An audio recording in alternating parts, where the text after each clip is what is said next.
Beastmaster terhebat. Bab 611. Setelah beristirahat selama seminggu dan menyelidiki seluruh situasi, Li Qian menemukan bahwa tidak ada jebakan. Oleh karena itu, ketika Mo Haikong menelepon untuk kedua kalinya, Li Qian menyetujui persyaratan yang diajukan oleh Mo Haikong. Setelah menyetujui persyaratan yang diajukan Mo Haikong, Li Qian tidak ragu-ragu dan langsung memberitahunya prasyarat untuk evolusi pohon Fusang 9 Naga. Seperti yang diharapkan dari metode evolusi hewan peliharaan legendaris, prasyarat untuk evolusi sangatlah berat. Setelah mendengar penjelasan Li Qian tentang prasyarat evolusi, Mo Haikong di ujung telepon berkomentar dengan penuh emosi. Li Qian menatap Mo Haikong dan mengingatkannya dengan ramah, yang juga merupakan peringatan dini, Patriark Mo, mengenai evolusi pohon Fusang 9 Naga, saya hanya bisa menjamin bahwa saya akan melakukan yang terbaik. Mengenai apakah pohon itu akan berhasil berevolusi, saya tidak bisa memastikannya. Meskipun Li Qian tidak menyelesaikan kalimatnya, makna yang diungkapkannya sudah sangat jelas. Li Qian, aku mengerti. Tidak ada yang bisa menjamin tingkat keberhasilan 100% dalam evolusi hewan peliharaan legendaris. Lakukan saja yang terbaik, kata Mo Haikong lembut di telepon. Setelah mencapai kesepakatan dengan Mo Haikong, Li Qian melupakan masalah itu. Prasyarat untuk evolusi pohon Fusang 9 Naga sangatlah berat. Bahkan dengan sumber daya keluarga Mo, itu akan membutuhkan waktu yang cukup lama. Selama periode ini, dia tidak perlu lagi memikirkan hal ini. Begitulah cara mereka menyingkirkan kaum Mohis. Anggota keluarga Mo, atau lebih tepatnya Mo Haikong, dapat dipercaya. Pada hari ketiga setelah kerjasama tercapai, mereka mengirimkan semua data kecuali data evolusi hewan peliharaan legendaris yang belum lengkap. Yaitu, kondisi 1 dan kondisi 2. Mengenai syarat ketiga, Li Qian sebenarnya tidak punya banyak harapan. Lagi pula, ia dan keluarga Mo baru mencapai kesepakatan kerjasama, dan kerjasama itu belum sepenuhnya selesai. Tidak mungkin bagi keluarga Mo untuk memberi saya semua informasi tanpa syarat. Menurut keluarga Mo, bagian terakhir informasi terkait evolusi hewan peliharaan legendaris yang belum tuntas ini hanya akan diberikan setelah Li Qian membantu menyelesaikan evolusinya. Li Qian tidak keberatan dengan hal ini. Ini dianggap sebagai pembayaran terakhir, dan itu wajar saja. Keputusan keluarga Mo untuk melakukan ini memang sesuai dengan harapannya. Setelah bernegosiasi kerjasama dengan keluarga Mo, benar-benar tidak ada lagi yang bisa dilakukan. Dengan waktu luang yang langka, Li Qian bersantai dan beristirahat di pangkalan kultivasi Jiaoyang. Selama waktu ini, Li Qian tinggal di tempat pembiakan dan hampir tidak pergi kemanapun. Selain menghabiskan waktu membaca materi yang dikirim oleh keluarga Mo dan sesekali memeriksa hewan peliharaan di rumah untuk membantu mereka berevolusi, ia tidak melakukan apapun. Tentu saja, ini hanya berlaku pada siang hari. Situasinya berbeda pada malam hari. Sejak mereka bertiga membuka pintu menuju dunia baru, baik Mo Ziyu maupun Wu Yu menjadi benar-benar tenggelam di dalamnya. Begitu kedua wanita itu mencicipi kemanisan itu, mereka mendapati bahwa Li Qian secara fisik kuat dan sama sekali tidak terpengaruh, jadi mereka memintanya hampir setiap hari tanpa henti. Selain beberapa hari pertama ketika mereka bekerja sama dengan Li Qian dalam mempraktikkan pengetahuan teoritis, mereka kemudian mulai aktif mendiskusikan teori tersebut sendiri. Tampaknya mereka bertekad untuk mengeksplorasi teori-teori baru dan menghasilkan ide-ide baru. Ini benar-benar membuktikan pepatah yang mengatakan bahwa ketika wanita menjadi berwarna, pria sebenarnya tidak ada hubungannya dengan itu. Pada sebagian besar waktunya, Li Qian secara pasif menikmati manfaatnya.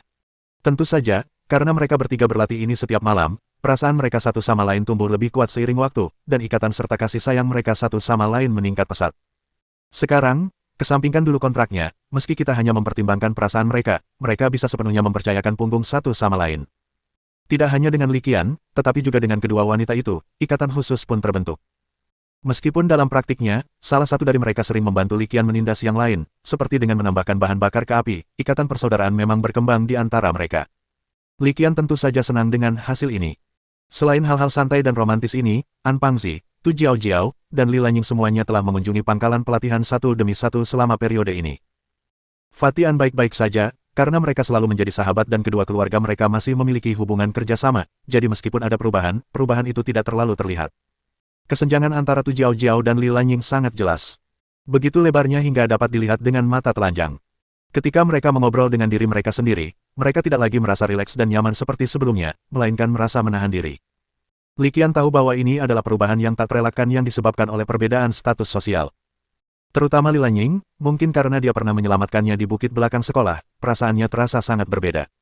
Saat mengobrol dengan Li Qian, dia tampak linglung dan sibuk.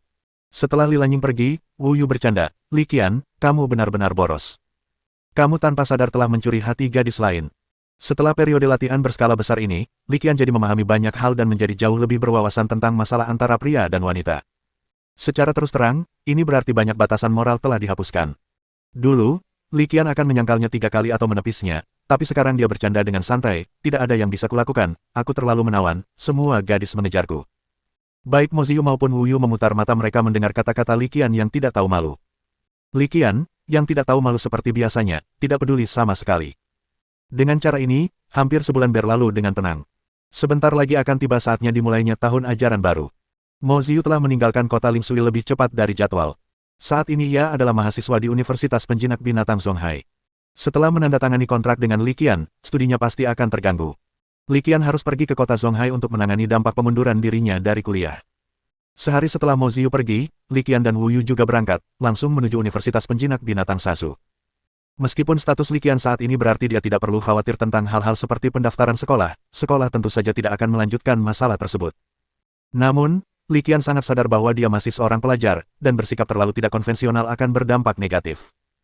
Selain itu, tempat terbaik untuk mempelajari binatang peliharaan adalah di Universitas Penjinakan Binatang Pulau Pasir dan Pangkalan Penelitian Zamrud di Alam Rahasia Ketiga. Sedangkan bagi Pangkalan Budidaya Kebanggaan Matahari, dia hampir terjerumus ke dalam kehidupan yang penuh kesenangan dan pesta pora. Jika keadaan terus seperti ini, Li Qian merasa tekadnya akan terkikis sepenuhnya. Ini adalah alasan lain mengapa Li Qian pergi tanpa ragu-ragu. Saat kembali ke Universitas Penjinak Binatang Pulau Pasir dan Pangkalan Penelitian Zamrud di Alam Rahasia 03, Li Qian mendengar kabar buruk. Dekan Ouyang dari sekolah farmasi terperangkap di alam rahasia saat menjelajahinya, dan nasibnya tidak diketahui. Berita ini membuat hati Li Qian menegang. Ia segera menelepon Dekan Fei untuk memastikan, dan memang benar. Ouyang Lansin telah menjelajahi peninggalan dari era ketiga selama lebih dari 1,5 bulan. Bab 612. Di mana mereka terjebak? Li Qian segera bertanya setelah mengonfirmasi masalah tersebut dengan Dekan Fei. Li Qian sangat berterima kasih kepada Dekan Ouyang Lansin. Tanpa dia, akan memakan waktu yang tidak diketahui untuk mengembangkan ramuan Kiss of Ice and Fire. Efek ramuan ini telah ditunjukkan sepenuhnya selama evolusi gunung berapi hitam terakhir kali. Li Qian bahkan berspekulasi bahwa jika Frostfire Salamander tingkat teratas dapat dipilih, menerobos batasan teoritis dan mendorong potensi Ichevire Dragon ke tahap Saint Spirit tingkat tinggi, itu bukan hal yang mustahil.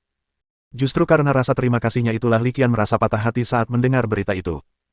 Di ujung telepon yang lain, nada bicara Din Fei sama tidak menyenangkannya. Kita telah jatuh ke dimensi keempat, di tempat bernama Rawa Taman Guntur, di mana terdapat reruntuhan posita dari era ketiga. Rawa Tingyuan, reruntuhan posita, Li Qian merenungkan kedua nama tempat itu sejenak setelah mendengar kata-kata Dekan Fei. Dia segera menyadari bahwa dia tidak ingat apapun tentang Thunder Garden Swamp, tetapi nama posita tampak samar-samar familiar. Ketika Li Qian mempelajari tarif formasi dari Profesor Liang Huaizhen dari Sekolah Arkeologi, ia telah membaca beberapa buku terkait. Li Qian memperoleh beberapa pengetahuan arkeologi dasar dari isi buku-buku tersebut. Misalnya, sejauh pengetahuannya, selama zaman ketiga, peradaban-peradaban berganti dan hidup berdampingan, tidak seperti peradaban umat manusia yang bersatu pada abad ini.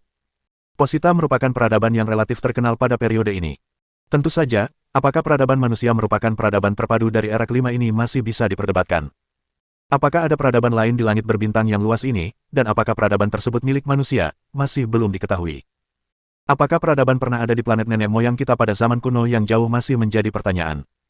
Menurut beberapa buku yang dibaca Li Qian, Posita adalah peradaban yang cukup gemilang selama era ketiga. Selama puncak peradabannya, ia menghasilkan ratusan penjinak binatang legendaris.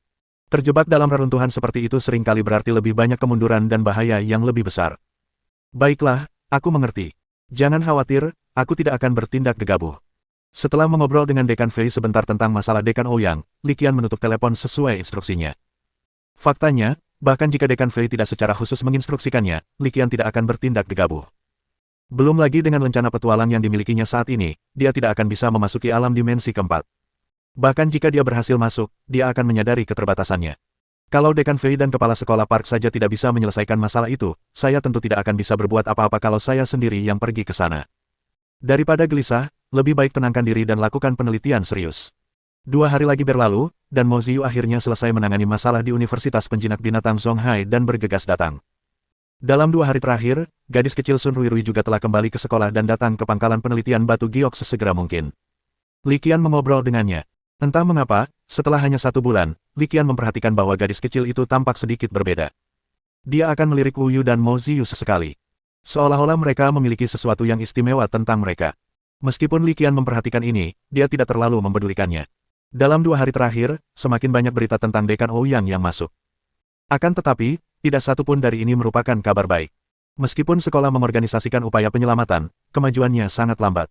Selain itu, karena ada kekhawatiran tim penyelamat juga akan terjebak dalam rawa, tindakan mereka akan terhambat dan mereka tidak akan dapat melaksanakan upaya penyelamatan secara efektif. Li Qian mengetahui berita ini, tetapi saat ini, dia benar-benar ingin melakukannya tetapi tidak dapat berbuat apa-apa. Saat ini, yang lebih realistis baginya adalah fokus pada saat ini. Saat ini, ada dua hal yang paling penting. Pertama, penelitian tentang evolusi naga laut dalam dan kucing berekor 7. Kedua, kekuatan Wu Yu dan Mo Ziyu telah meningkat. Setelah Wu Yu mengontrak bebek Mandarin Putih, ia memiliki total 4 hewan peliharaan. Selain bebek Mandarin Putih, 3 lainnya adalah elang naga api, burung es mistis, dan burung pipit guntur. Ketiga hewan peliharaan ini dipilih khusus untuk Wu Yu oleh orang tuanya. Elang naga api dapat berevolusi menjadi burung pipit naga api merah, hewan peliharaan tingkat Sein. Bahkan tanpa evolusi, potensinya telah mencapai tingkat kaisar. Sedangkan untuk elang naga api, evolusinya tidak perlu dipertimbangkan untuk saat ini. Namun, kita perlu mulai mempertimbangkan burung Xuanbing dan burung pipit guntur. Potensi burung Xuanbing baru berada di level keempat penguasa tertinggi, sementara level kekuatan Wu Yu saat ini berada di level kedua penguasa tertinggi, yang tidak jauh berbeda. Burung Xuanbing dapat berevolusi menjadi burung hantu salju beku, yang juga merupakan hewan peliharaan tingkat Sein. Jika tren ini berlanjut, sudah waktunya untuk mempertimbangkannya. Terakhir, ada Thunder Sparrow, yang evolusi terakhirnya adalah Plasmatrone, binatang peliharaan yang cukup dikenal Li Qian dan telah ditemuinya berkali-kali. Potensi tahta plasma sedikit lebih rendah daripada Phoenix Putih, burung hantu salju beku, dan burung pipit naga api merah, hanya mencapai peringkat kaisar tingkat tinggi. Namun, justru karena potensi evolusi tahap keduanya tidak tinggi, batas potensi evolusi tahap pertamanya juga tidak terlalu tinggi. Hanya tingkatan pertama Overlord. Dengan kata lain, burung pipit petir milik Wu Yu telah mencapai batas potensi tertingginya, dan melanjutkan pelatihannya dengan harapan dapat menembus batas potensi ras tidaklah terlalu berarti. Lebih baik berevolusi lebih cepat. Ini juga sesuatu yang perlu dipertimbangkan Li Qian selanjutnya. Untungnya, ini tidak sulit, karena entah itu Plasmatrone, Crimson Dragon Sparrow, atau Frozen Snow Owl, mereka semua adalah hewan peliharaan dengan bentuk evolusi yang matang. Ini pula sebabnya orang tua Wu Yu memilih 3 binatang peliharaan ini untuknya. Dengan bentuk evolusi yang matang, tidak perlu lagi mempelajari jalur evolusi berikutnya. Selama upaya yang cukup dilakukan, evolusi dapat diselesaikan.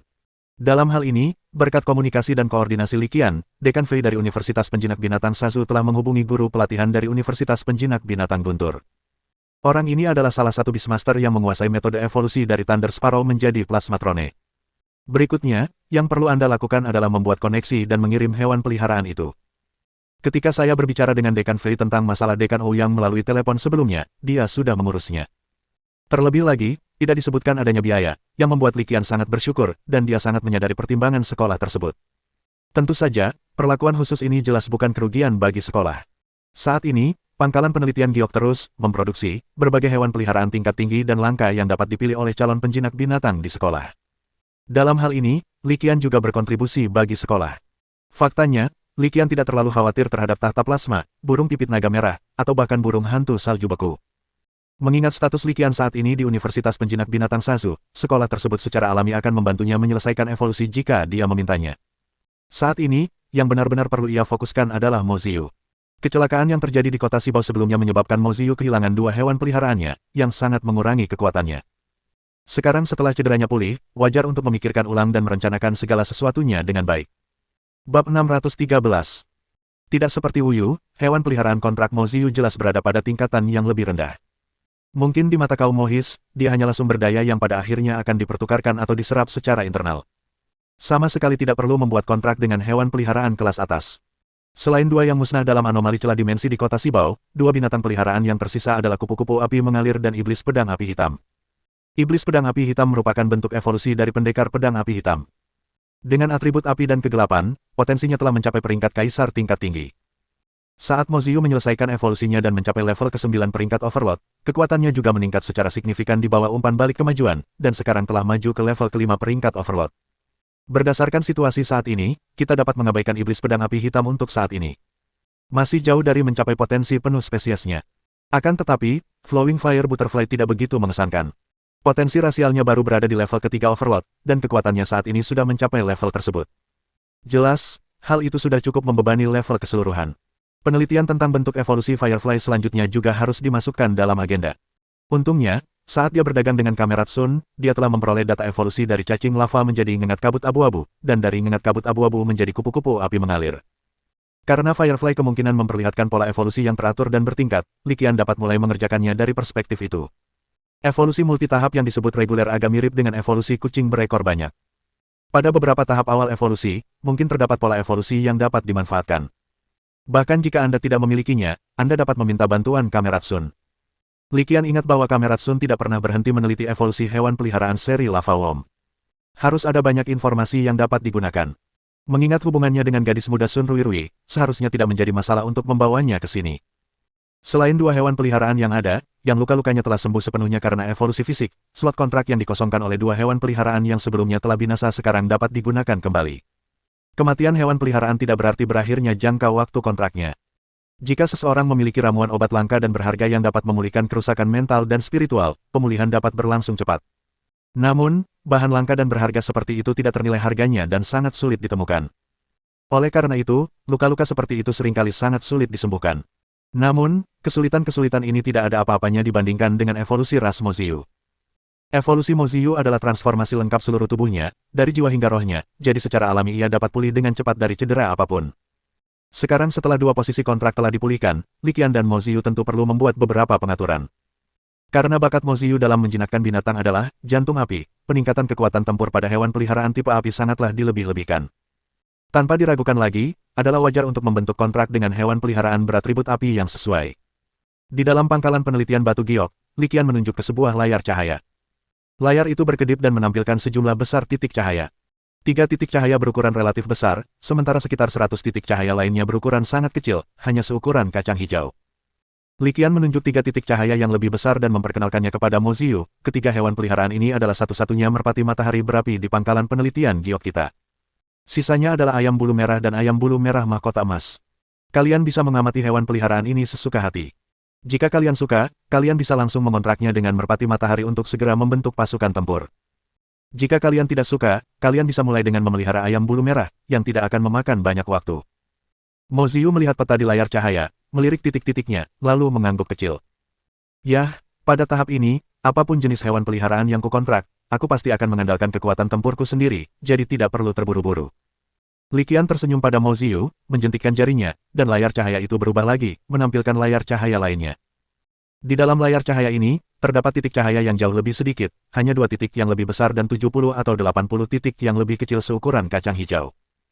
Li Qian melanjutkan, 2 titik cahaya yang lebih besar adalah 2 pohon beringin emas, dan titik cahaya yang lebih kecil adalah pohon beringin sutra emas.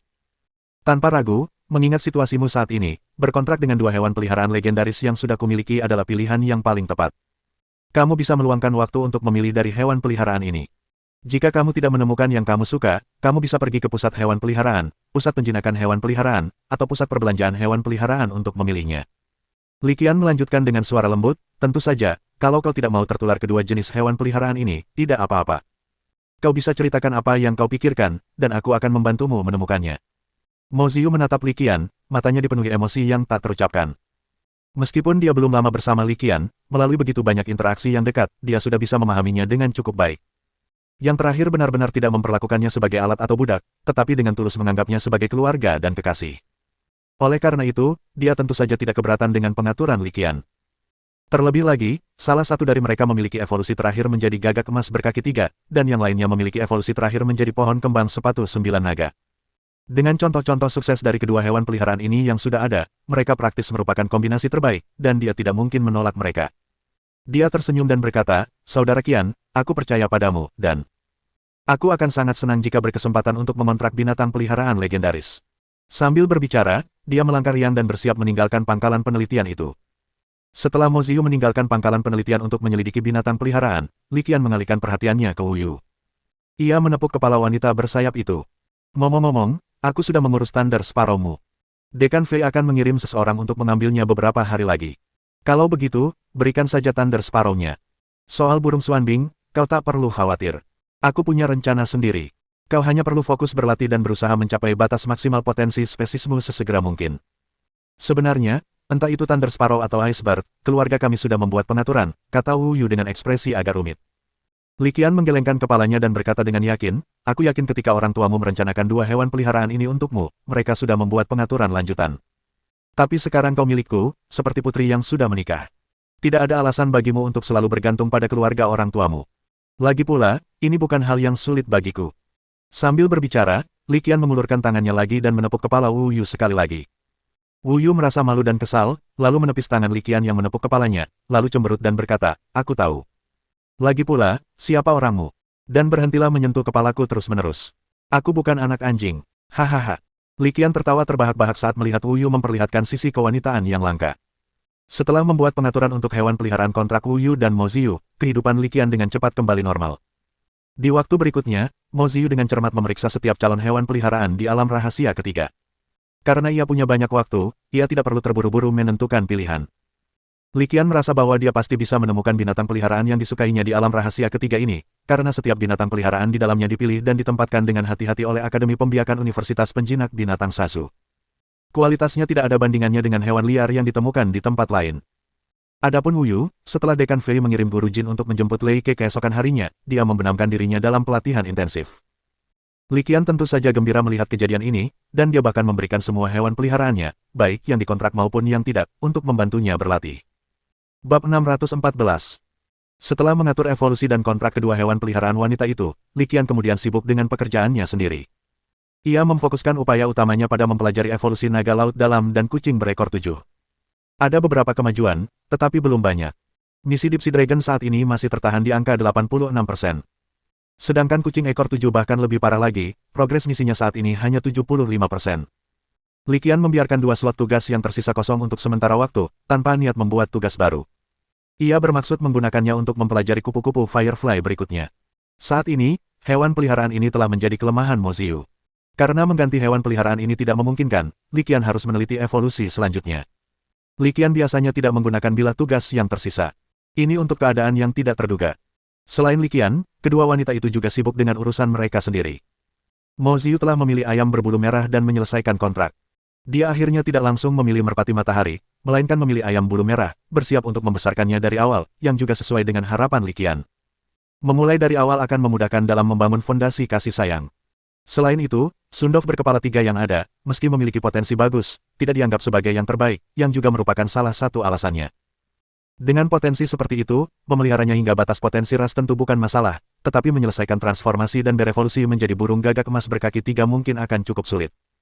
Setelah menyelesaikan kontrak dengan ayam bulu merah, Mo Ziyu kemudian memfokuskan seluruh energinya untuk memilih fikus emas.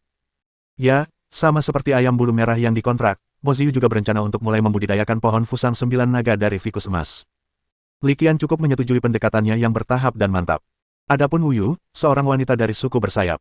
Tidak seperti Mo Ziyu dan Li Qian, dia adalah seseorang yang tidak bisa diam.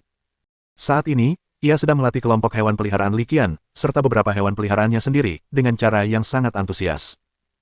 Hewan peliharaan Li Qian, kucing berekor 6, elang langit yang sangat ganas, roh laut pasang surut, dan merpati matahari yang menyala-nyala, tidak terikat kontrak dan tidak dapat memanfaatkan bonus pertumbuhan dari ruang penjinakan binatang, sehingga pertumbuhan kekuatan mereka agak lambat.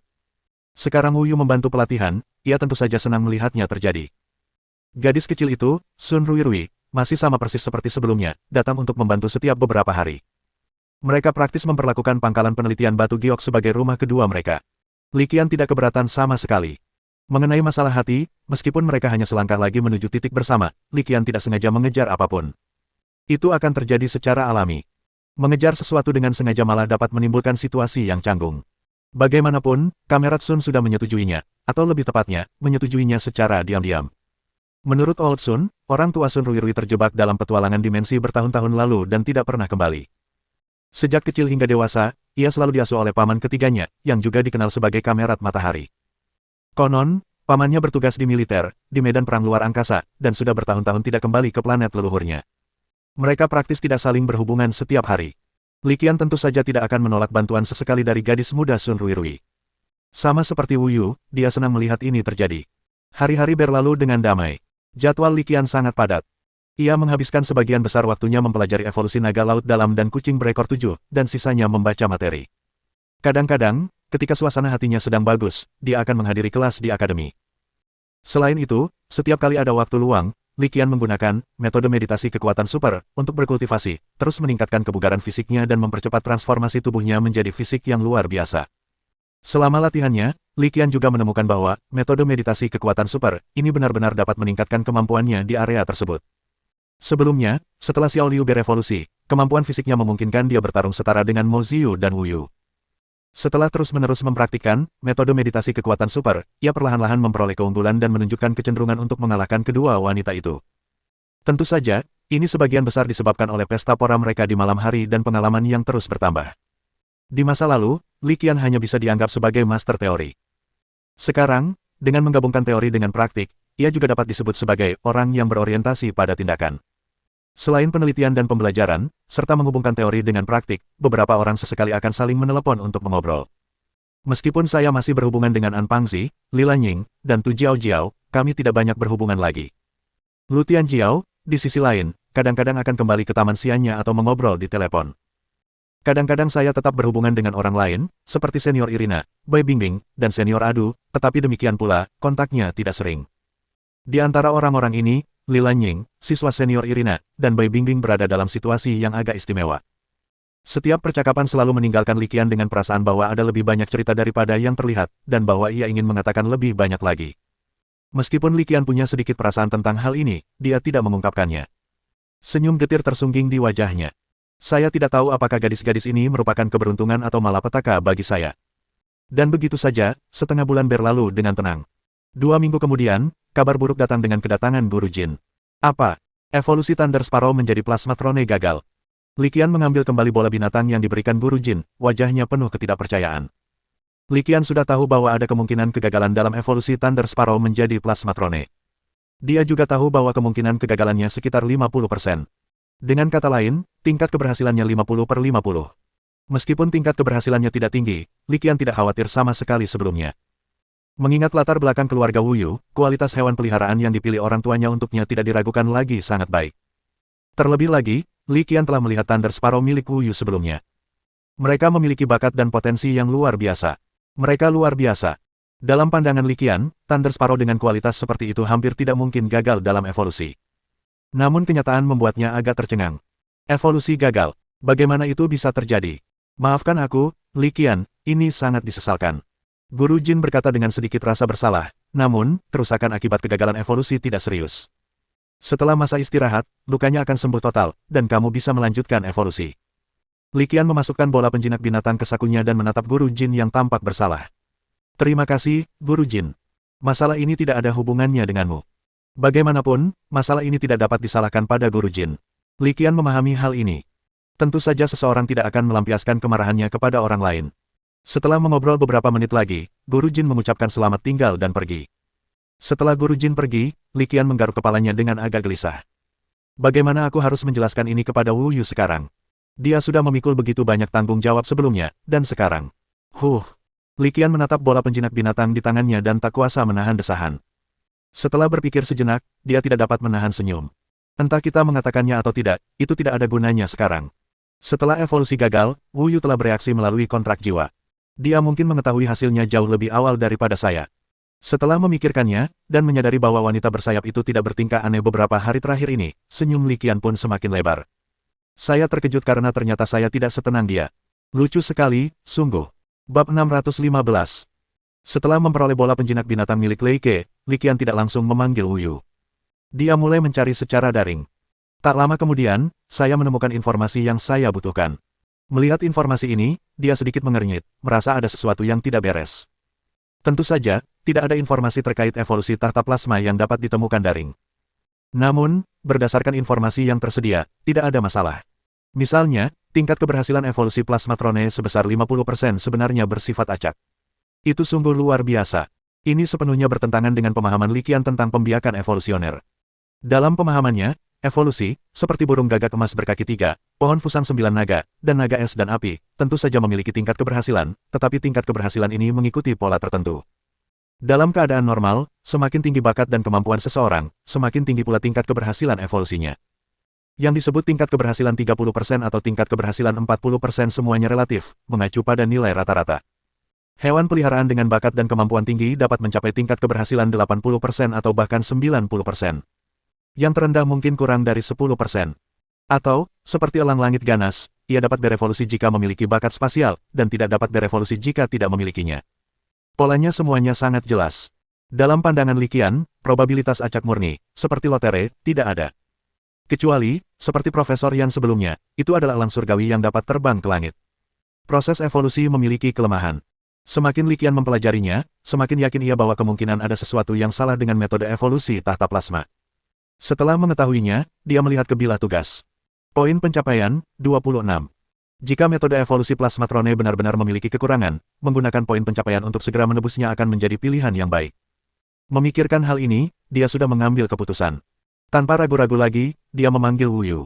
Ini yang baru saja dibawa Guru Jin, ini bola penjinak binatang milik Lei Ke, kata Li Qian perlahan sambil menyerahkan bola penjinak binatang itu kepada Wu Yu. Wu Yu, tanpa merasa sedih atau senang, menerima bola penjinak binatang. Dengan kilatan cahaya dari lingkaran pemanggilan, Lei Ke dibawa ke ruang penjinakan binatang buasnya. Menatap Wu Yu yang ekspresinya tetap tidak berubah, Li Qian tersenyum kecut. Kau sudah tahu hasilnya. Wu Yu mengangguk ringan. Maafkan aku, kata Li Qian dengan perasaan bersalah. Wu Yu menatap Li Qian dan berkata sambil tersenyum tipis, kau tak perlu minta maaf. Aku sudah tahu tentang metode evolusi Lei Ke. Kalau kali ini tidak berhasil, kita bisa menunggu lain kali. Melihat senyum di wajah Wu Yu, Li Qian mendesah tak berdaya dalam hatinya. Gagasan bahwa jika sesuatu tidak berhasil pada kali pertama, Anda dapat menunggu kali berikutnya, sebenarnya tidak sesederhana itu. Setiap evolusi hewan peliharaan merupakan penipisan esensi dan potensinya sendiri. Jika terlalu banyak energi yang dikonsumsi, potensi hewan peliharaan akan terbatas, dan ketinggian yang dapat dicapainya akan dibatasi. Di masa mendatang, akan semakin sulit untuk menembus batas potensi ras. Hal ini telah dibuktikan oleh banyak sekali peternak melalui berbagai studi kasus. Ya, istirahatlah dengan baik, dan kamu pasti bisa menyelesaikan evolusinya lain kali. Li Qian awalnya bermaksud memberitahu mereka tentang cacat evolusi. Setelah memikirkannya, saya memutuskan untuk tidak melakukannya. Hal ini belum dapat dikonfirmasi. Jadi dia hanya menggemakan kata-kata Wu Yu dan menyampaikan kata-kata penghiburan. Ngomong-ngomong, hewan peliharaan seseorang gagal berevolusi dan suasana hatinya sedang buruk. Bagaimana kau akan menghiburku malam ini? Wu Yu menatap Li Qian dan tiba-tiba bertanya dengan nada bercanda. Batuk. Mendengar ini, Li Qian langsung terbatuk. Menurutku, wanita ini santai dan tidak terlalu peduli. Tanpa diduga, segalanya berubah 180 derajat. Dia tidak tahu harus berkata apa. Kegagalan evolusi, dan beginilah cara Anda menghibur diri. Li Qian harus mengakui bahwa Wu Yu, wanita dari suku Yi, menjadi semakin canggih. Kata orang, perempuan bagaikan serigala di usia 30 dan harimau di usia 40. Tak disangka, meski perempuan klan bersayap belum seusia itu, mereka sudah menunjukkan tanda-tanda ini. Mari kita bicarakan ini malam ini. Kata Li Qian lembut, mencoba menenangkan emosinya yang bergejolak. Menghadapi tuntutan yang tak terkendali dan berlebihan dari wanita suku bersayap, Li Qian tidak punya pilihan selain menyetujuinya dengan enggan. Setelah menyetujui permintaan wanita bersayap itu untuk menghiburnya, dia pergi.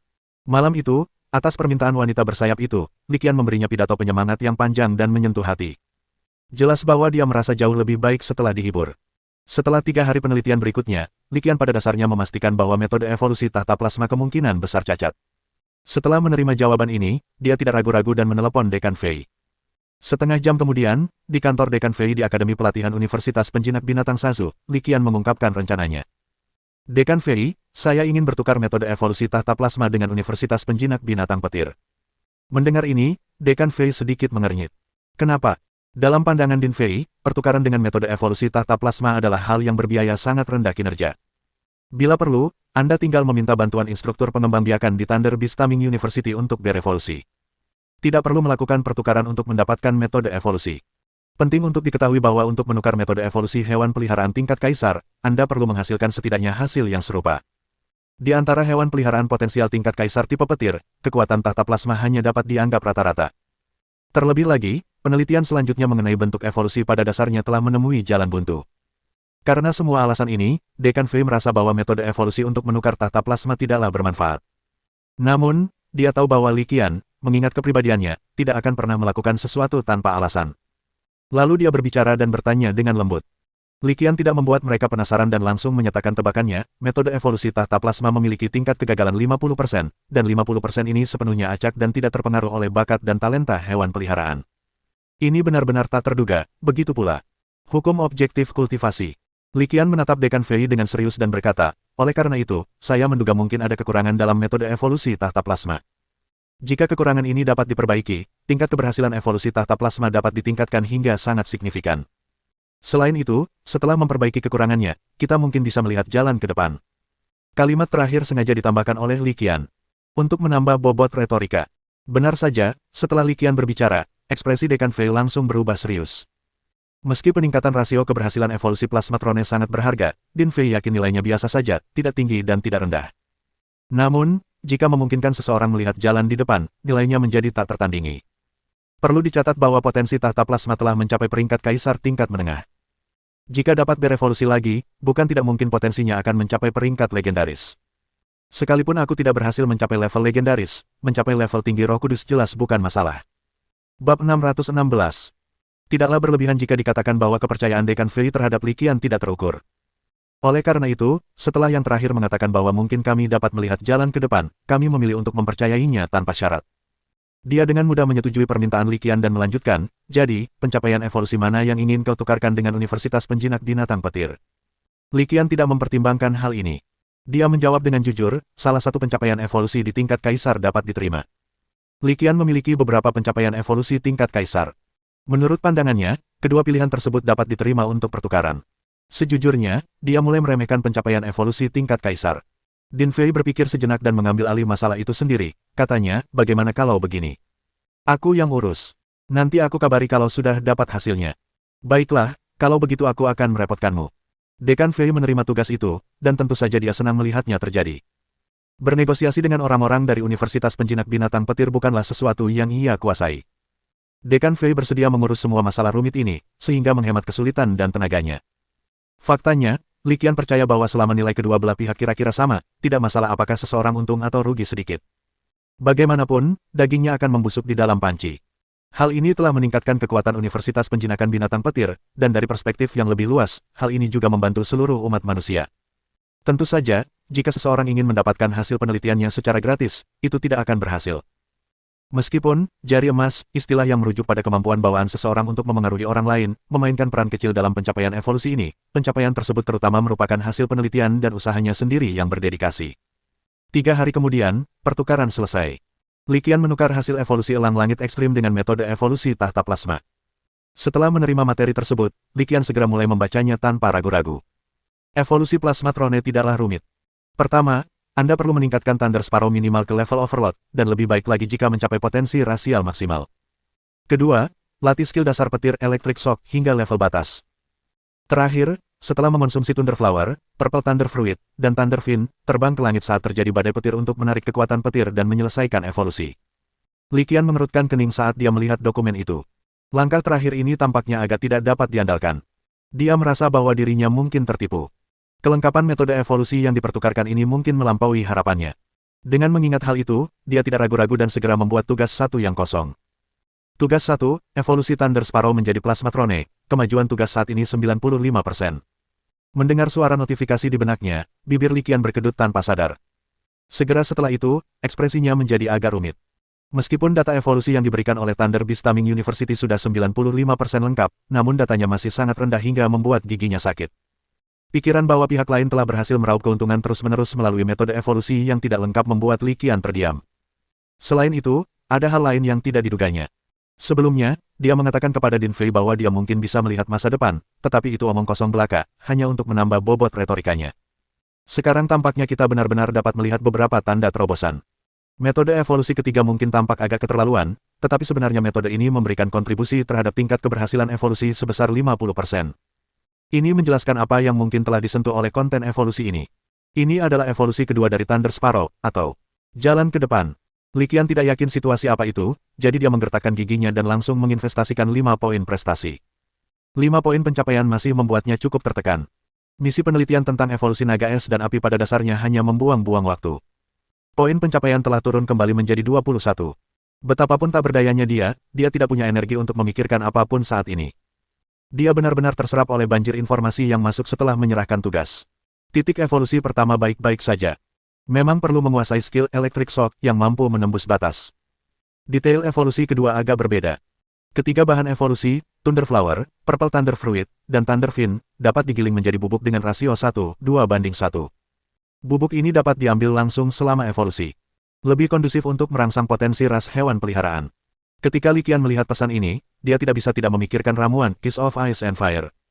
Perbedaan antara Ah Huo dan Xiao Liu disebabkan oleh obat ini. Saya kira situasi di sini mungkin serupa. Terakhir, ada titik evolusi ketiga, yang juga merupakan titik dengan perbedaan terbesar. Berdasarkan pengetahuan yang diperoleh setelah misi diserahkan, tidak perlu terbang ke udara dan memanfaatkan kekuatan petir alami. Berdasarkan pengetahuan di benak saya, yang perlu saya lakukan adalah memasang rangkaian penangkap petir saat terjadi badai petir. Letakkan saja Thunder Sparrow di tengah formasi, dengan satu kaki di tanah, dan biarkan kekuatan petir alami mengalir melalui tubuhnya. Ya, tidak perlu menembus tubuh. Hanya perlu melewatinya saja. Tujuan stimulasi tubuh adalah untuk melepaskan potensi yang tersembunyi dalam diri hewan peliharaan. Sedangkan untuk penetrasi langsung, tidak hanya gagal merangsang potensi tetapi juga dapat merusak fungsi tubuh hewan peliharaan.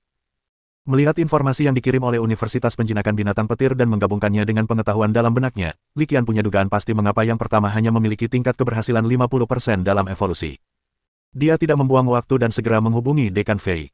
Li Qian tidak pergi ke kantor Dekan Fei, tetapi berkomunikasi dengannya langsung melalui telepon. Dekan Fei, bisakah Anda menghubungi Universitas Penjinak Binatang Petir? Saya butuh lebih banyak data evolusi, terutama video evolusi itu. Setelah berpikir sejenak, Li Qian menambahkan, terutama video-video evolusi yang gagal. Baiklah, aku akan segera menghubungi Universitas Penjinak Binatang Petir. Dekan Fei tidak bertanya mengapa. Dia setuju tanpa ragu. Faktanya, raut kegembiraan tak dapat dipungkiri muncul di wajahnya saat mereka pertama kali mulai berbicara.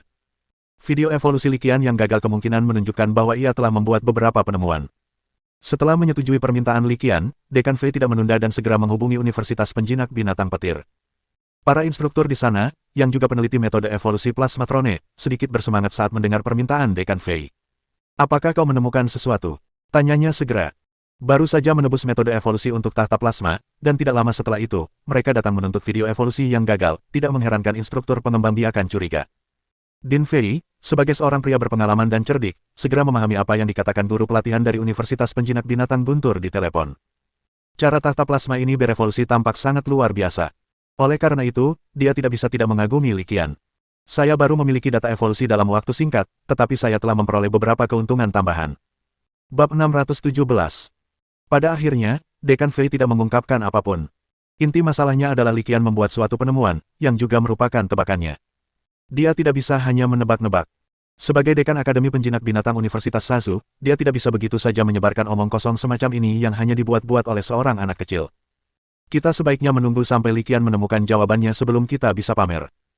Instruktur pelatihan di Universitas Penjinak Binatang Petir tidak menolak memberikan materi video meskipun Dekan Fei memberikan penjelasan yang tidak jelas. Mereka mengemas semua materi video yang mereka kumpulkan selama proses penelitian dan mengirimkannya bersama-sama. Menurut pandangan mereka, jika tim pengembang biakan Universitas Penjinak Binatang Sasu dapat meneliti sesuatu, mereka juga akan dapat memverifikasi beberapa dugaan mereka. Itu juga sangat berarti. Dalam hal ini, pelatihan guru di berbagai sekolah tidak terlalu bias.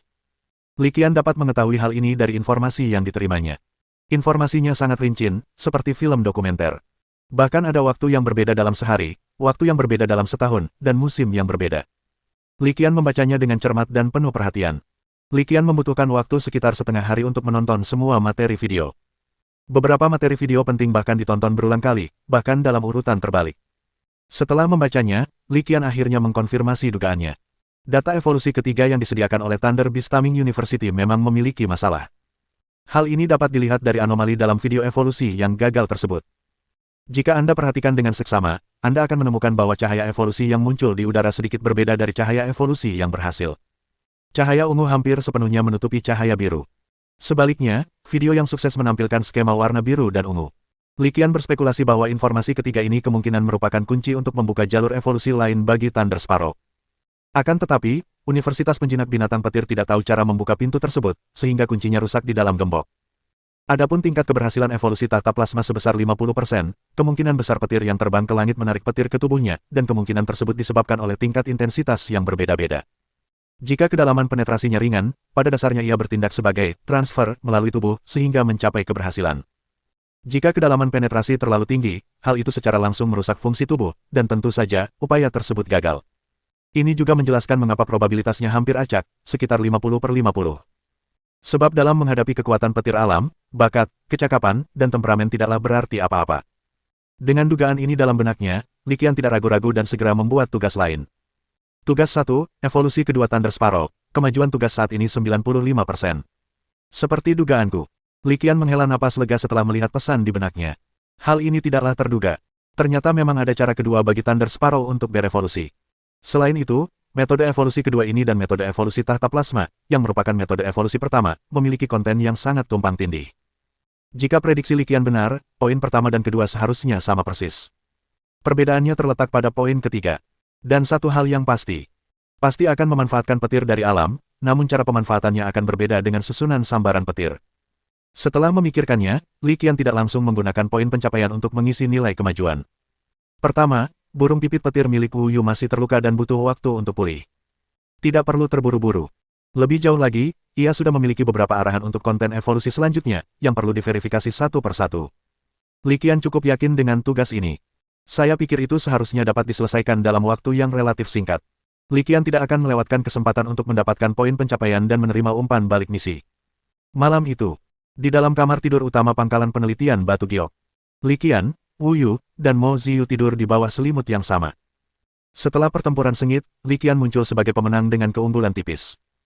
Dia merangkul Wu Yu, seorang wanita bersayap, dan sambil menghiburnya, dia mengutarakan pikirannya, "Saudari Wu Yu, aku sudah menukar metode evolusi tahta plasma dari penjinak binatang petir. Sebelumnya aku sudah menduga bahwa mungkin ada kekurangan dalam metode evolusi tahta plasma Universitas Penjinakan Binatang Petir. Setelah melakukan riset, saya menemukan bahwa memang ada kekurangannya."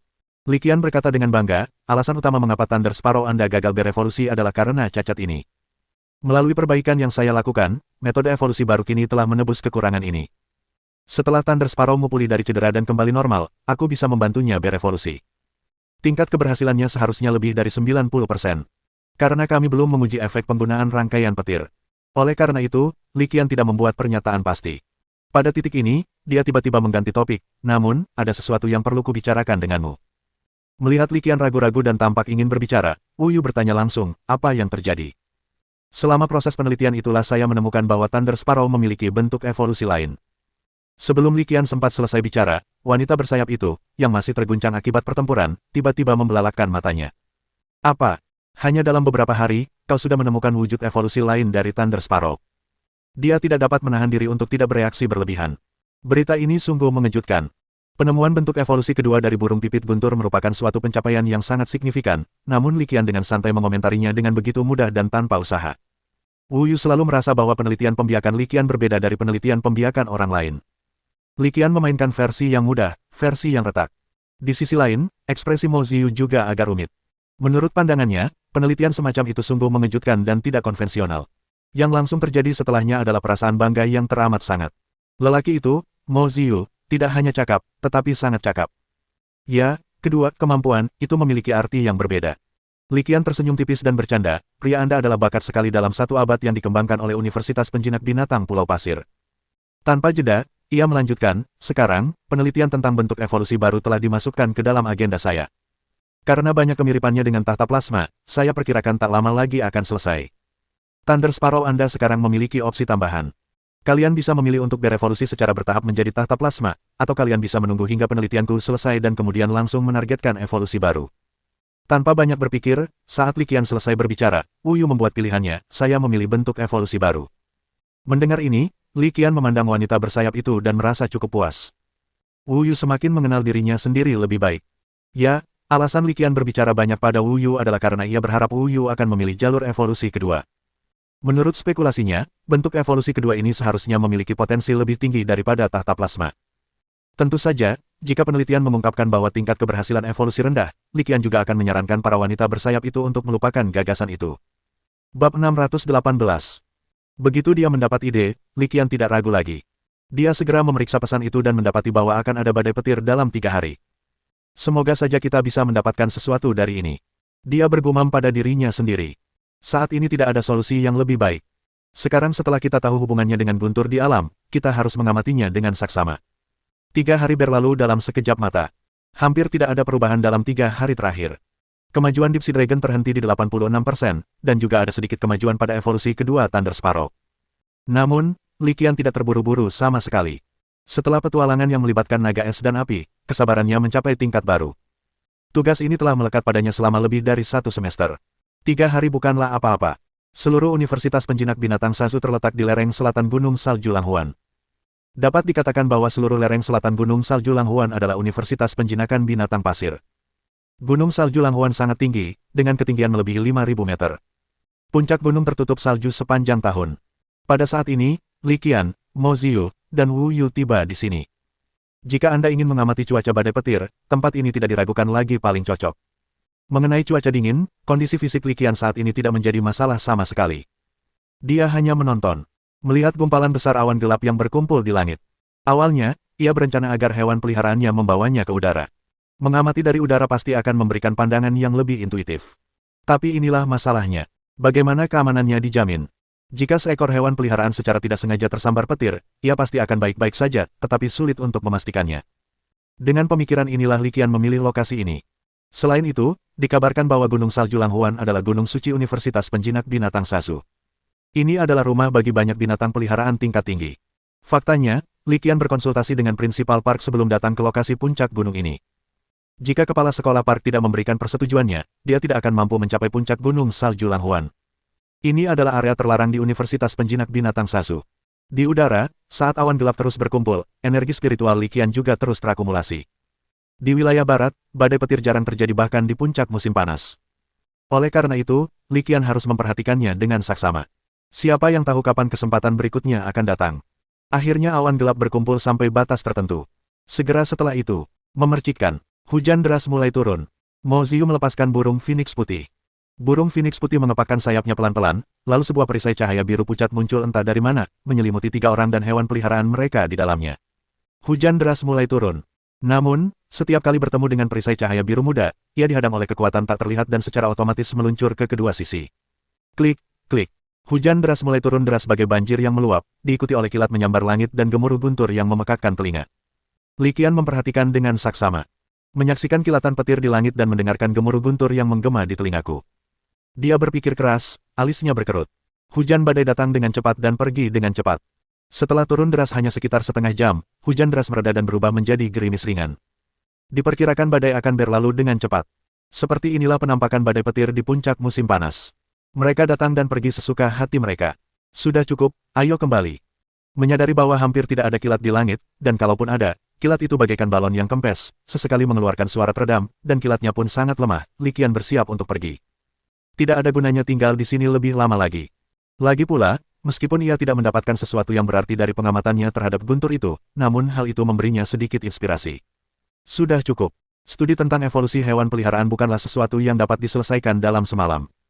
Kita perlu melangkah selangkah demi selangkah dan bertahap. Del.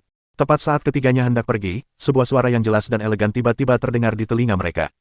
Suaranya sangat dekat, seolah-olah ada seseorang yang berbisik di telingaku.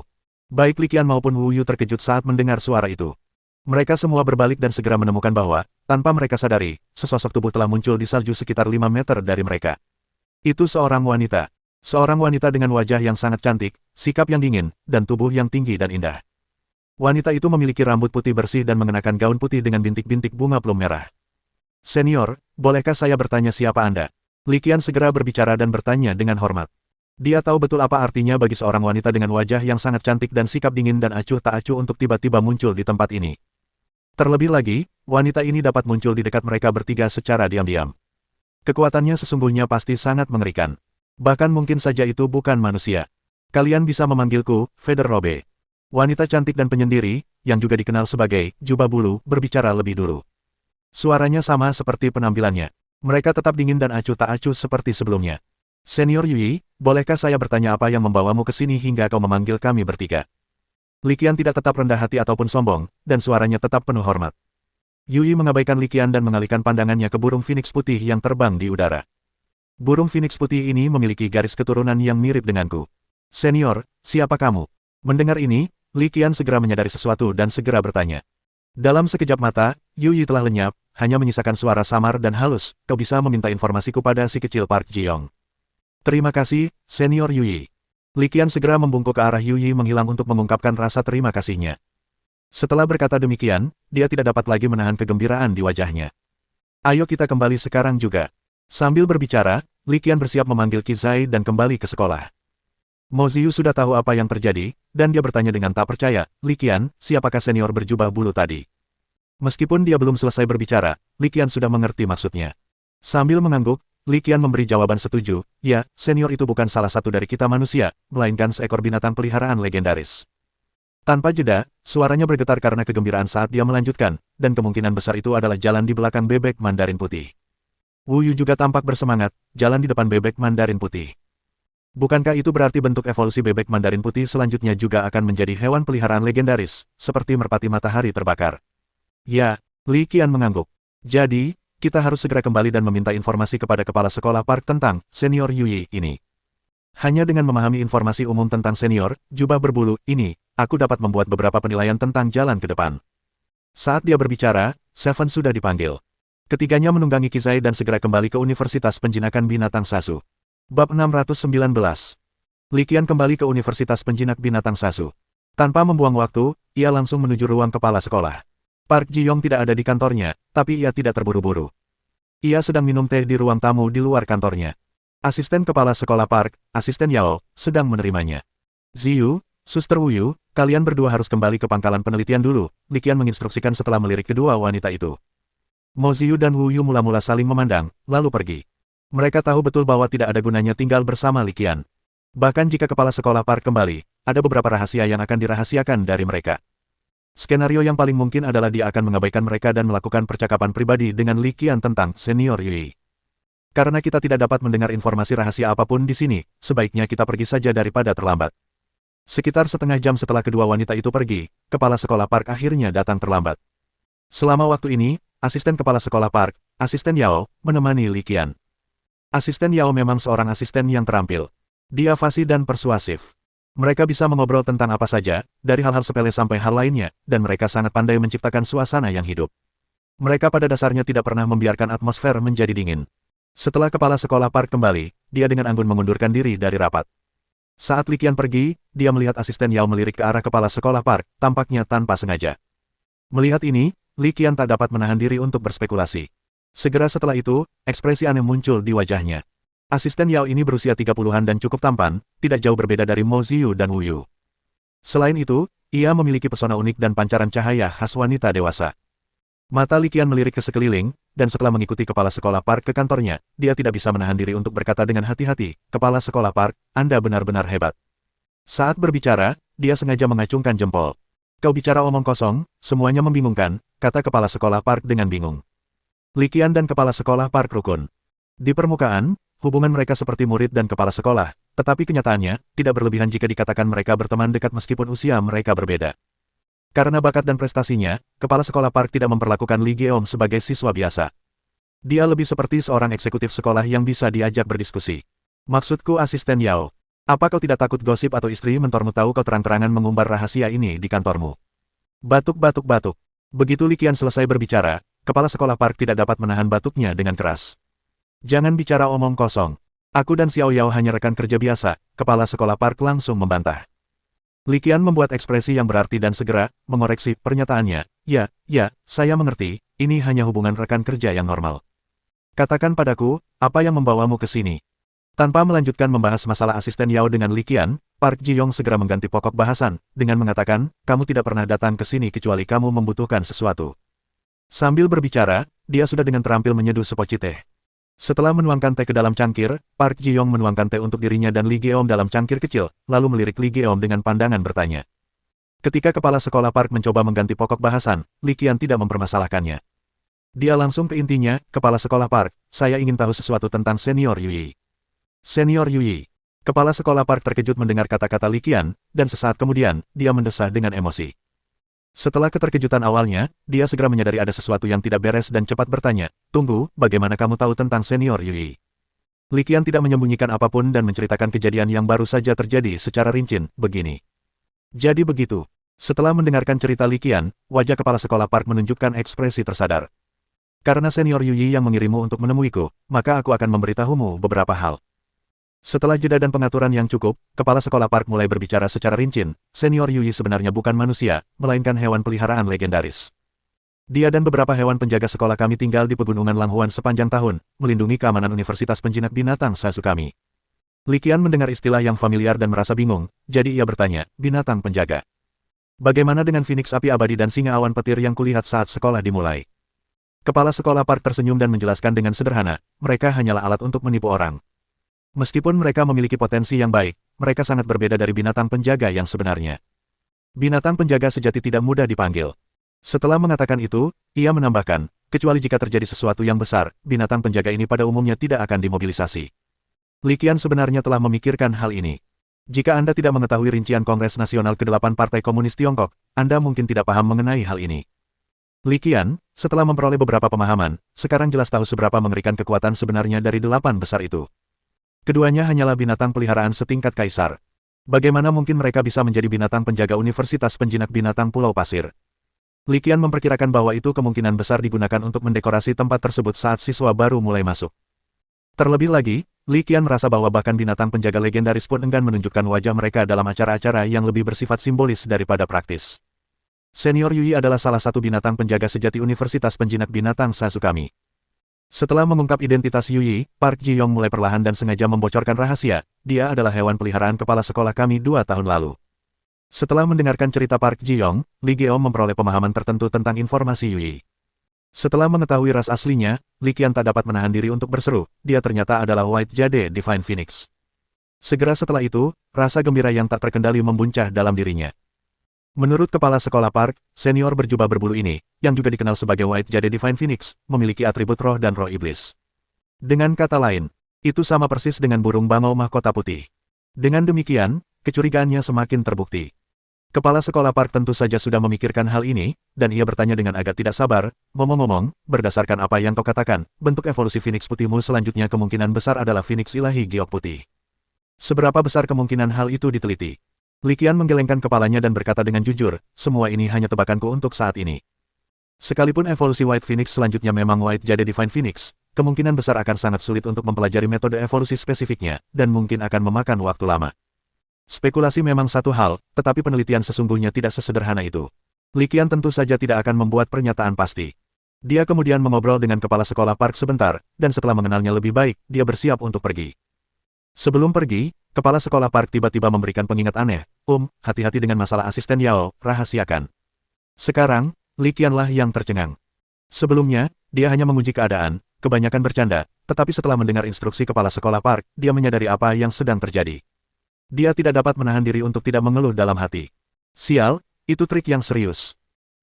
Haruskah aku juga membiarkan Mo Ziyu atau Wu Yu mencoba menjadi asistenku? Bab 620. Meskipun bentuk evolusi selanjutnya yang sangat dapat diandalkan telah ditemukan, Li Qian belum memiliki rencana langsung untuk mempelajarinya pada tahap ini. Pertama, tidak cukup waktu atau tenaga. Kedua, daftar tugas tidak memadai. Salah satu dari 4 bila tugas harus disimpan sebagai cadangan untuk keadaan yang tidak terduga. Oleh karena itu, saat ini ia memfokuskan upaya utamanya pada 3 tugas yang ada. Kadang-kadang, berita tentang Dekan Ouyang muncul, tetapi tidak pernah ada kabar baik. Kemajuannya sangat lambat. Reruntuhan Posita berada jauh di dalam rawa Taman Guntur. Tanpa kekuatan yang cukup, seseorang bahkan tidak bisa masuk. Wu Yu membagikan informasi yang telah dikumpulkannya, membawa mesin besar juga merepotkan. Banyak hewan peliharaan liar berjenis petir di rawa Tingyuan, medan magnetnya sangat kacau, dan fenomena langit sangat tidak terduga, dengan guntur dan kilat yang sering terjadi, sehingga menyebabkan banyak kesulitan dalam penyelamatan dan eksplorasi. Apakah fenomena langit tidak dapat diprediksi? Petir dan guntur. Mendengar kedua kata itu, Li Qian tak kuasa menahan diri untuk berpikir, dan beberapa hal pun muncul di benaknya. Tidak jelas apakah cuaca seperti ini akan membantu penelitian jalur evolusi kedua burung Phoenix. Ada atau tidaknya, pergi ke sana tidak akan dikenakan biaya apapun. Memikirkan hal ini, Li Qian sudah punya rencana dalam pikirannya. Tanpa ragu, dia segera menghubungi Dekan Fei dan memberitahunya tentang rencana itu. Mendengar rencana itu, sang presiden langsung menolaknya tanpa ragu. Apakah kamu bercanda? Sekarang, Li Qian adalah kesayangan Universitas Penjinak Binatang Sasu. Kami tidak dapat mengambil risiko apapun. Tempat seperti apakah rawa Tingyuan itu? Bahkan penjinak binatang tingkat kaisar pun bisa terperangkap di dalamnya, jadi bagaimana mungkin Din Fei setuju untuk membiarkannya mengambil risiko di tempat berbahaya seperti itu? Li Qian sama sekali tidak terkejut dengan jawaban Dekan Fei. Dia tidak menunjukkan ketidakpuasan apapun. Dia tahu betul bahwa penolakan Dekan Fei adalah demi kebaikan dan keselamatannya sendiri. Beginilah yang terjadi. Li Qian dengan tenang menjelaskan pikirannya. Dia tidak mengatakan bahwa itu untuk mempelajari jalur evolusi kedua dari Thunder Sparrow, tetapi lebih tepatnya mungkin melibatkan jalur di belakang Plasmatrone. Jalur evolusi kedua Thunder Sparrow kemungkinan besar akan membatasi potensinya hingga tingkat kaisar. Sekalipun ada peluang untuk mencapai tingkat kaisar, paling tinggi ia hanya akan mencapai tahap awal Roh Kudus, yang tak tertandingi oleh jalur setelah tahta plasma. Itu mungkin melibatkan proses evolusi yang legendaris. Din Fei tidak punya pilihan selain menanggapi ini dengan serius. Selain itu, Li Qian juga meyakinkan bahwa dia hanya akan pergi ke Rawa Tingyuan untuk penelitian, dan tidak berniat menjelajah keruntuhan posita yang jauh di dalamnya. Meskipun risiko semacam itu ada, namun jumlahnya tidak terlalu tinggi. Setelah penjelasan Li Qian, sikap Dekan Fei melunak jauh. Meski begitu, dia tidak langsung menjawab. Baiklah, saya akan membicarakan ini dengan kepala sekolah park dan yang lainnya, dan saya akan memberi Anda jawabannya nanti. Baiklah, terima kasih banyak, Dekan Fei, kata Li Qian penuh rasa terima kasih. Dia tahu bahwa Dekan Fei sebenarnya setuju, tetapi karena masalah ini cukup penting, dia belum membicarakannya dengan kepala sekolah park dan yang lainnya, dan tidak berani mengambil keputusan akhir, jadi dia menundanya untuk sementara waktu. Li Qian tidak terburu-buru. Bagaimanapun, menurut pendapatnya, bahkan jika masalah ini dilaporkan kepada kepala sekolah park, kemungkinan besar dia akan setuju. Dan begitu saja, 2 hari berlalu dalam sekejap mata. 2 hari kemudian, Li Qian menerima jawaban yang pasti. Kepala sekolah park dan yang lainnya setuju. Mendengar ini, Li Qian tersenyum tipis. Masalah ini sepenuhnya sesuai dengan harapannya. Karena mereka sudah sepakat, sekolah tidak sengaja menunda atau membuang-buang waktu lagi. Para petinggi segera mengorganisasikan tim untuk mendampingi Li Qian. Selain Wu Yu dan Mo Ziyu, yang tinggal di ruang penjinakan binatang milik Li Qian, ada orang lain, Xiao Mingyu, wakil dekan Akademi Pelatihan Hewan Peliharaan, yang bergabung dengan mereka di pusat hewan peliharaan kampus. Awalnya, Li Qian bermaksud membiarkan Mo Ziyu dan Wu Yu tinggal, tetapi kedua gadis itu menolak apapun yang terjadi. Menurut mereka, sejak kontrak itu ditandatangani, mereka telah menjadi satu komunitas yang memiliki takdir bersama, berbagi kehormatan dan kehinaan. Jika sesuatu benar-benar terjadi pada Li Qian, mereka juga tidak akan bisa bertahan hidup. Setelah diberitahu begitu banyak, Li Qian tentu saja tidak akan menolak lagi. Jadi, mereka berdua dibawa ke ruang penjinakan binatang Li Qian. Setelah bertemu dengan Dekan Xiao Mingyu, mereka pergi ke pusat petualang di kota Sazu melalui susunan teleportasi pusat hewan peliharaan kampus. Melalui celah dimensi di pusat petualang, 2 orang di permukaan memasuki kota awan. Setelah memasuki Cloud Sky City, keduanya bertemu dengan Direktur Hu Changtian dan Direktur Amos Situli dari Akademi Tempur di alun-alun teleportasi. Li Qian cukup terkejut bahwa sekolah telah mengatur 3 penjinak binatang tingkat suci untuk melindunginya. Padahal menurutnya, sudah cukup kalau Dekan Xiao Mingyu datang sendiri. Bukankah sekolah agak berlebihan? Li Qian menatap ketiga eksekutif sekolah dan mengangkat bahu tak berdaya. Kau sekarang jadi kesayangan sekolah kami. Pohon Fusang 9 nagaku mengandalkanmu. Hu Changtian terkekeh dan berkata dengan lantang. Burung gagak emas berkaki 3 saya juga mengandalkanmu, kata Amos Situli sambil tertawa lebar. Li Qian mendesah, ekspresinya agak tak berdaya. Tidak perlu. Mengembangkan hewan peliharaanmu adalah tugas yang sudah ditakdirkan, dan aku pasti tidak akan mengingkari janjiku. Ini masa yang penuh gejolak, dan kalian bertiga, penjinak binatang tingkat Sein, pasti sangat sibuk. Kurasa agak berlebihan kalau kalian menemaniku ke rawa Taman Guntur. Li Qian juga mengungkapkan pikirannya dengan jujur. Haha, Li Qian, kamu tidak perlu terlalu banyak berpikir. Alasan sekolah meminta aku dan Lao Hu untuk datang dan mengawalmu adalah karena kita berdua adalah personel mobile. Amos Situri menyeringai dan berkata, kita berdua tidak perlu berlama-lama di suatu tempat. Sekalipun kita kejang, kemanapun kita pergi, itu tidak akan berpengaruh. Li Qian mengangguk. Jadi begitu. Karena orang itu sudah datang, dan pada akhirnya itu demi kebaikannya sendiri, Li Qian tidak menolak. Keempatnya mengobrol dan tertawa saat mereka bersiap meninggalkan alun-alun teleportasi dan menuju pangkalan pesawat udara di Cloud Sky City. Li Qian. Tepat pada saat itu, sebuah suara yang agak familiar tiba-tiba terdengar di belakangnya. Mendengar suara itu, Li Qian segera berbalik dan melihat sosok merah menyala.